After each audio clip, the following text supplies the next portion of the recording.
पीक विमा अग्रिमचा दुसरा टप्पा 1,00,000 शेतकऱ्यांच्या खात्यावर 76 कोटी वर्ग. नमस्कार शेतकरी मित्रांनो, मी सविता खरात तुमच्यासाठी अतिशय महत्त्वाची आणि माहिती घेऊन आलेली आहे. ती काय आहे हे आपण सविस्तर समोर बघूया. परंतु तुम्ही जर या चॅनलवर नवीन आला असाल तर चॅनल सबस्क्राईब करून ठेवा. चला तर आता सविस्तर माहिती समोर बघूया. 2023 मधील खरीप हंगामात जिल्ह्यातील शेतकऱ्यांच्या पिकाचे नुकसान झाले होते. पहिल्या टप्प्यात नोव्हेंबर 2023 मध्ये 7,70,000 शेतकऱ्यांना 241 कोटी रुपये अग्रिम दिला गेला होता.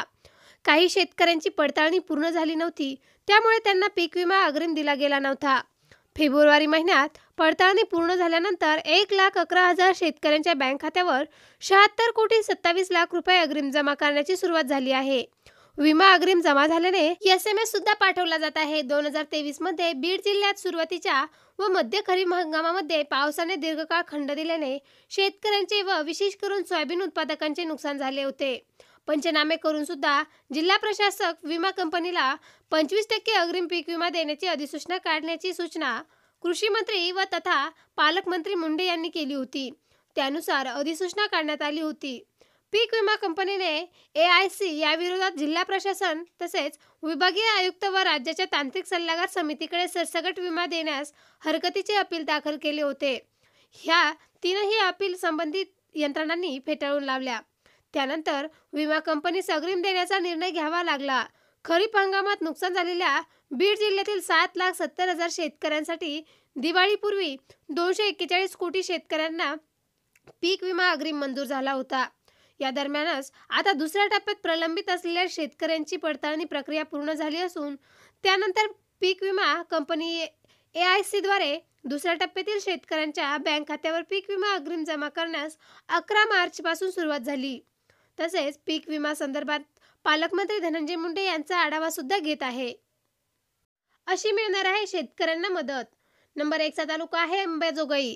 अग्रिम रक्कम आहे 12 कोटी 26 लाख. त्यासाठी 12,391 शेतकरी पात्र ठरलेले आहे. समोरचा तालुका आहे आष्टी. आष्टी तालुक्यासाठी 1 कोटी 49 लाख रक्कम जमा झालेली आहे. शेतकरी 2,535 शेतकरी पात्र आहे. बीड तालुका. बीड तालुक्यातील 5 कोटी 22 लाख अग्रिम रक्कम मंजूर झालेली असून 7,171 शेतकरी पात्र ठरलेले आहेत. समोरचा तालुका आहे धारूर तालुका. धारूर तालुक्यातील 3 कोटी 86 लाख एवढी रक्कम जमा झालेली असून 3,541 शेतकरी यासाठी पात्र ठरलेले आहेत. समोरचा तालुका आहे गेवराई. गेवराई तालुक्यातील 3 कोटी 44 लाख रक्कम मंजूर झालेली असून 5,446 शेतकरी पात्र ठरलेले आहेत.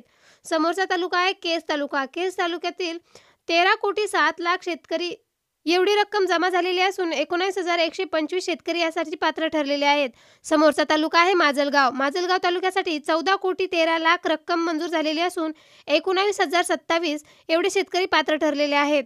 समोरचा तालुका आहे परळी तालुका. 16 कोटी 57 लाख अग्रिम जमा झालेला असून 25,155 शेतकरी पात्र ठरलेले आहे. समोरचा तालुका आहे पाटोडा तालुका.